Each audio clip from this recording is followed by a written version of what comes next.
everybody, and welcome back to Watch It. Today, I'm gonna make a video that I didn't think that I'd be making, and it's a video in defense of Filippo Loreti. Now, at one point, I was on track to make a full-on hate video about Filippo Loreti and how I felt kind of scammed by them and all of that. However, I did get my watches that I ordered, even though it took 3 months for me to get them, and even though I had tried to cancel my order and they told me that I couldn't cancel my order, I had to first receive the watches and then send them back to them. And that would be because they're not manufactured in the same place that I would be shipping the return to. Anyway, all of this frustrated me, and so I kind of agreed with a lot of the things that people were saying about the company in terms of their business practices. And it's understandable that as a company, a new startup company that's trying to break into a heavily entrenched industry, and watchmaking is hugely competitive. You see all of these new startup watchmakers come onto the marketplace and you think, wow, what a thriving industry. That's not necessarily the case. That just means that's how intensely competitive that marketplace is. Anyway, I've done some hard thinking about this company and about the watches that they make. And the 2 watches that I received, I've inspected, and the quality is 100% there. The quality of the watches are there, and the truth of the matter is that I don't want to return them. Even though at some point I had waited for such a long time to receive these watches, the truth is I love watches, and I want these watches to exist in the world. They're very good. If I tried getting a watch and this is not sponsored content, I promise you. If I tried getting a watch like this at a retail store, it would in fact be over $1,000. There's no way I'm going to get this watch for $500 or less with the complications, the 4 complications that are in this watch. Which would be telling me exactly which date it is, whether it's Saturday, Sunday, Monday, whatever, which day it is, which month it is, and the moon phase complication on top of the actual time. That's pretty amazing. And the detail is there. I know people say oh, they're based out of Lithuania. And so the Italian watch company, it's not really Italian. It's just inspired by Italy. That's fine. They never said that they were Italian, although the name of the Filippo Loreti, I get it. The bottom line is, though, it's a good watch. And I know what it's like to have worked at startups, or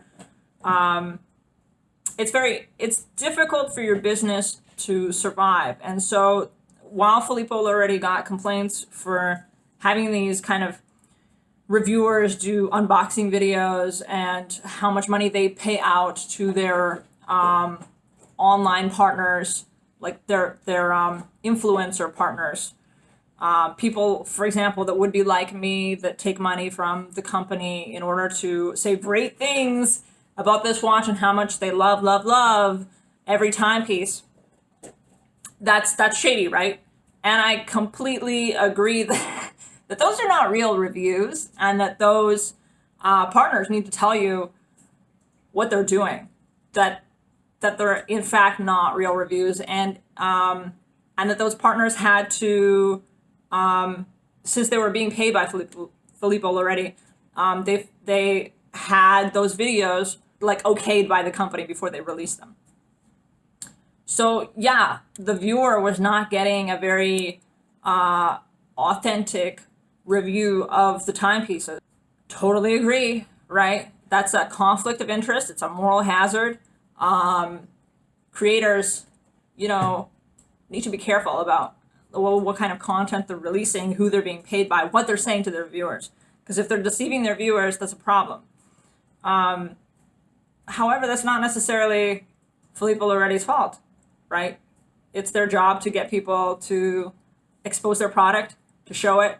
They pay these people money to do that, to to do unboxings. I can't say that it was their fault, and I can see how hard they're working in terms of, I honestly don't think that their profit margins are there.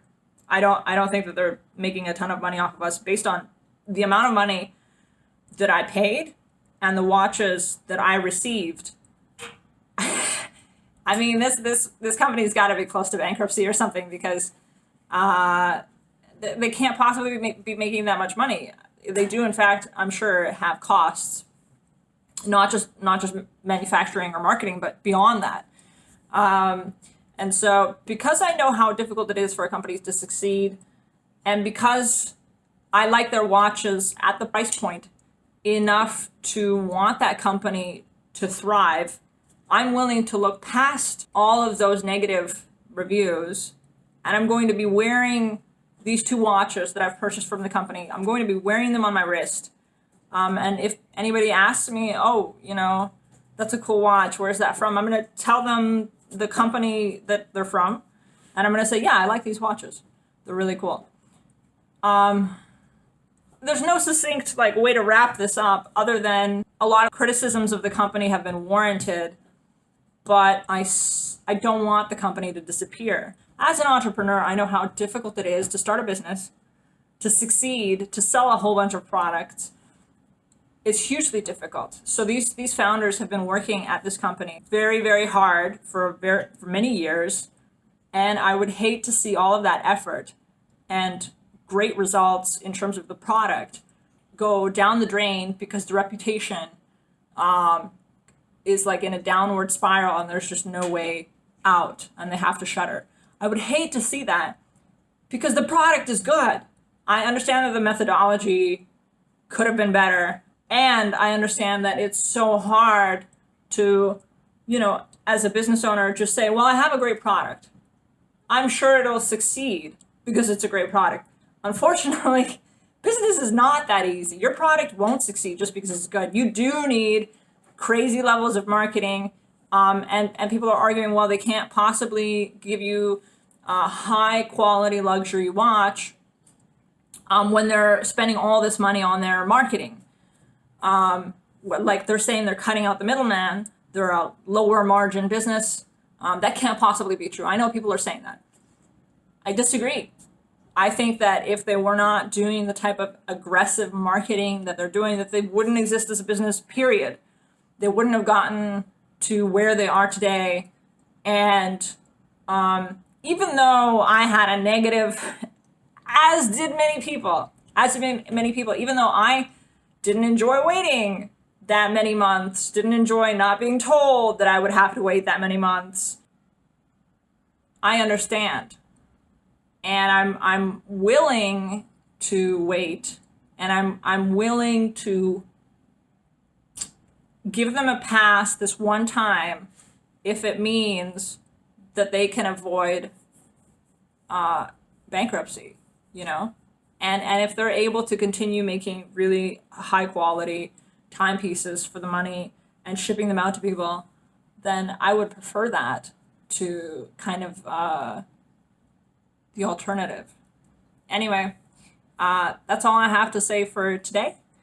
Maybe you'll agree with some of my points, maybe you won't. I completely understand if at this point you're super disillusioned, disenchanted with the idea of luxury at a bargain from an online retailer. But I do feel they have a real product, and so because of the level of hate that I know is out there online about this company right now, I wanted to make this video. All right, bye guys, have a good day.